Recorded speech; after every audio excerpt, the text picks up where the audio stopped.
Cette année, j'ai vu pas moins de 260 films, dont 64 qui sont sortis en 2025, et voici mon avis sur chacun d'entre eux du pire au meilleur. Juste avant de commencer, il est évident que j'ai pas vu exactement les mêmes films que vous, donc si jamais il en manque à l'appel, c'est juste normal. Je vous invite donc à me faire vos meilleures propositions de films en commentaire pour les quelques-uns que j'aurais manqué. Celui qui vient par exemple, j'aurais vraiment aimé l'avoir manqué, La Nuit des Clowns, un slasher coincé en 2016 qui enchaîne les clichés et les twists mal foutus, avec une pointe d'humour pourri et qui pourtant n'est pas si détesté que ça par le public. Contrairement à La Guerre des Mondes qui aura mis tout le monde d'accord de par sa médiocrité et sa réal catastrophique. En parlant de réal catastrophique, on reste sur la même voie avec À la Rome, accompagné par un Stallone qui joue très mal, tout comme l'entièreté du casting des Intrus chapitre 2 qui, comme le 1, ne sert à rien. On poursuit avec un petit film allemand, Uppercut, qui n'aura pas eu tant de succès que ça. Et pourtant, je voulais vraiment soutenir le cinéma indépendant, mais force est de constater qu'avec Wild Speed Girl, il cochait absolument tous les clichés du cinéma. Même le talent de Samara Weaving et Andy Garcia réunis n'ont pas réussi à relever le niveau de ce film. À l'image d'In the Lost Lands avec Mila Jovovich et Dave Bautista, qui n'ont de charisme que leur design atypique, accompagné d'un montage charcuté et incompréhensible. Le tout dirigé par un double plot twist qui sonne comme un coup d'épée dans l'eau. Cette année marquera le grand retour des Schtroumpfs qui n'avaient pas pointé le bout de leur nez bleu depuis 2017 et qui aurait dû rester caché, ce que fera d'ailleurs Michael Youn accompagné de Jean-Claude Van Damme, craqué par Caris dans Le Jardinier, énième comédie française à la con qui avait un certain potentiel mais qui sera vite gâché par les habituels running gags pas drôles du cinéma français. Après le supplice qu'ont été de mater les 30 premières minutes de Hurry Up Tomorrow, j'ai finalement pu retrouver la lumière durant 30 minutes supplémentaires, avant de retomber dans le principal défaut presque inévitable à ce genre de film, l'auto-fanservice qui durera jusqu'aux 30 dernières minutes du film. The Insider et Back in Action, deux films relevant du registre d'espionnage, se contenteront eux aussi d'une moyenne, tellement je me suis ennuyé devant, tout comme devant Steve, dont je ne comprends absolument pas l'intérêt. Ce qui est aussi le cas de Banger, qui est tout sauf un banger. On a aussi eu deux des plus grands psychopathes du cinéma d'horreur qui se retrouveront confrontés dans un huis clos, ça s'appelle Piégé, et ça passe sans casser trois pattes à une licorne, à l'inverse de Paul Rudd, qui s'en donnera un malin plaisir à littéralement foncer dans l'une d'entre elles, ce qui déclenchera un retour de flamme sans précédent, qui ne saurait être calmé que par Jenna Ortega, qui n'a visiblement pas appris de ses erreurs passées. Blague à part, Days of a Unicorn est franchement plat, point commun qu'il partage avec Tornado, énorme déception pour ma part, qui fut sauvé de justesse d'une mauvaise note par ses 10 dernières minutes, durée que le film Compagnon mettra avant de sombrer progressivement dans la médiocrité après un départ plutôt prometteur. Ajoutez à ça quelques scènes qui te rappellent que tu regardes un film d'horreur, et ça me suffirait presque à oublier que les antagonistes sont complètement cons, tandis que ceux de Earth Eyes sont complètement prévisibles et ceux de Back to Business sont sans âme. Cette année, on aura aussi eu le 4e film de la saga Zombie par Disney qui n'arrivera pas à l'échelle du 2e qui avait pour atout son thème principal.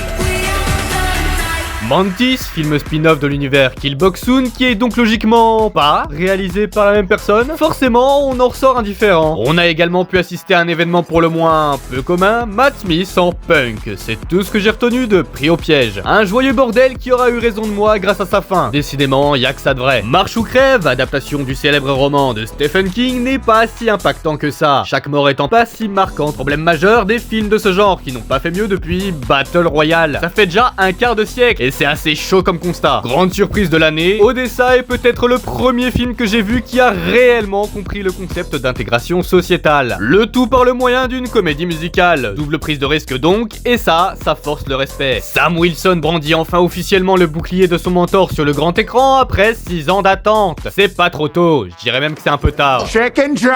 On l'a tous entendu en boucle et je peux comprendre que ça puisse saouler au bout d'un moment, mais perso j'ai pas détesté mon visionnage du film Minecraft, même si j'aurais apprécié avoir davantage de sérieux dans l'intrigue. Côté animation, DreamWorks et Sony nous ont respectivement proposé Dogman et K-Pop Demon Hunter.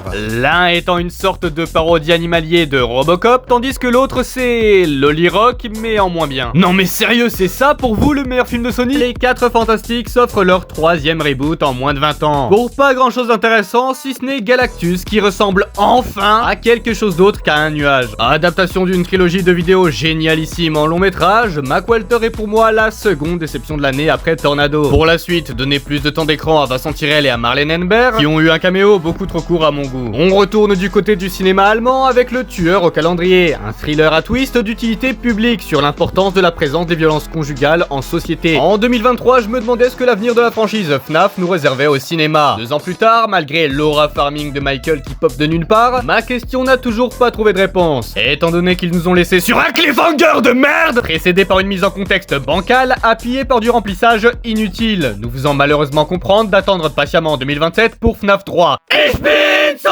long.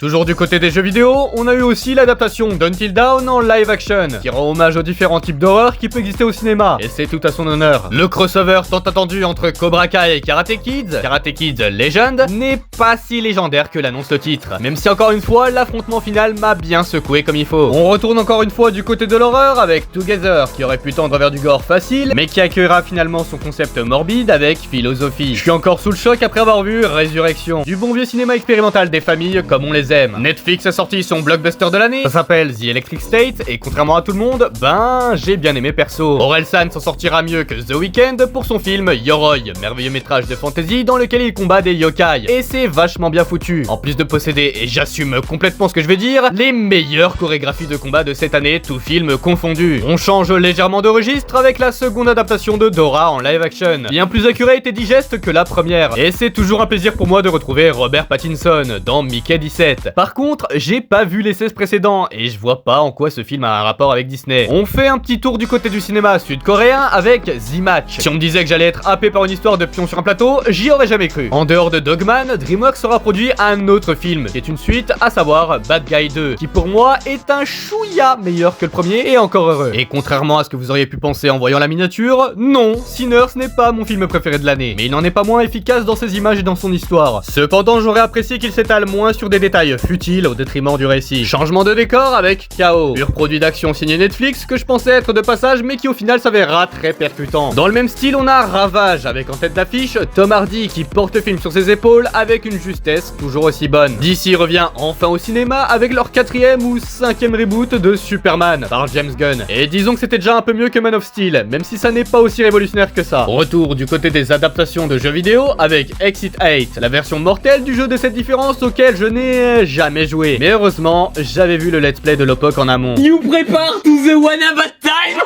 C'est probablement ce qu'a dû penser Glenn Powell à la fin de Running Man, qui contrairement à ce que tout le monde dit, n'est pas un remake du film avec Schwarzy. J'ai chialé ma race devant A Big Ball Beautiful Journey, la version alternative de Eternal Sunshine of Spotless Mind, qui m'a rappelé à quel point je me sentais seul. J'ai également chialé à la fin du remake de L'Homme qui rétrécit, qui nous confronte à la fatalité même de son titre, un homme qui rétrécit indéfiniment dans la capacité de revenir à sa taille initiale. Pas de remède miracle, pas d'happy ending, juste l'espace qui nous paraît encore plus loin qu'ordinaire.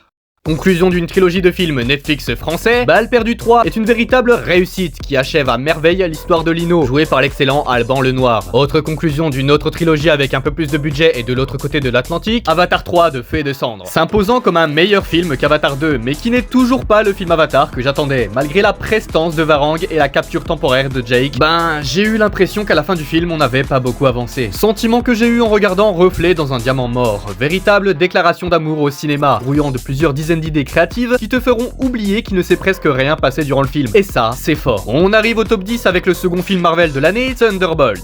Par contre, je suis le seul à être deg qu'ils aient buté Taskmaster au début. Moi, je l'aimais bien dans Black Widow. Petit film indépendant avec de grandes ambitions, Alma et le loup aura eu raison de moi avec son twist. Exclusif à Amazon, H est un huis clos horrifique efficace qui m'a submergé dans son univers, avec sa musique synthwave et ses décors minimalistes. Mais mon film d'horreur préféré de l'année, ça restera Évanoui, ou Weapons dans sa version originale, qui pour moi reste un sans faute si l'on exclut le fait qu'on ne connaît pas les motivations de l'antagoniste. Unpopular opinion, j'ai aimé Tronares. Faut dire qu'avec 15 ans d'attente, je l'attendais au tournant. Et même si j'ai pas vraiment eu ce que je voulais, je n'en ressors pas déçu. Cependant, j'aurais apprécié qu'il s'étale moins sur des détails futiles au détriment du récit. Et je crois que j'ai déjà dit ça auparavant. Mais j'espère donc qu'ils mettront moins de temps pour sortir le prochain film qui unira l'intrigue de la grille des Dillinger et d'Encom. Et merde! Sorti uniquement sur Apple TV en début d'année, The Gorge s'impose comme un projet qui arrive avec brio à mixer différents genres. Tantôt film d'auteur, tantôt romantique ou même horrifique. Je fus comblé par l'alchimie d'Anya Taylor-Joy et Miles Taylor. Je pensais que j'allais le détester, mais au final, je l'ai surkiffé. Drop Game est probablement un des thrillers modernes en se basant sur un concept aussi faible, le mieux abouti que j'ai pu voir. Et si l'on devait parler de films 100% original qui ne touche ni du domaine de l'adaptation ni du domaine de la suite, Novocaine serait littéralement mon film préféré de l'année. Son idée de base est merveilleusement bien exploitée. Nous livrons un combat final jouissif et inventif. Un peu comme ce Chainsaw Man, adaptation en film de l'arc Rézé, où évidemment j'ai chialé à la fin. À cause de cette gourgande